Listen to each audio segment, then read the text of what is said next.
ಒಂದು ಪ್ರಕರಣ ದಾಖಲಾಗಿದೆ. ಅವರು ಯಾವುದೇ OTP ಕೂಡ ಯಾರ ಜೊತೆ ಶೇರ್ ಮಾಡ್ಕೊಂಡಿರಲ್ಲ, ಯಾವುದೇ ಲಿಂಕ್ ಅನ್ನು ಕೂಡ ಪ್ರೆಸ್ ಮಾಡಿರಲ್ಲ. ಆದ್ರೂ ಕೂಡ ಅವ್ರ ಹಣ ಹೋಗಿದೆ ಅಂತ ನಮಗೆ ತನಿಖೆಯಿಂದ ಗೊತ್ತಾಗುತ್ತೆ.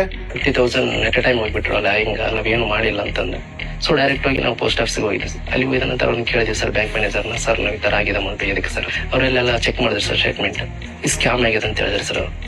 ಎಲ್ಲ ಸೈಬರ್ ಪೊಲೀಸ್ ಸ್ಟೇಷನ್ ಕಂಪ್ಲೇಂಟ್ ಕೊಡ್ಬೇಕಂತ ಹೇಳಿದ್ರು ಸರ್.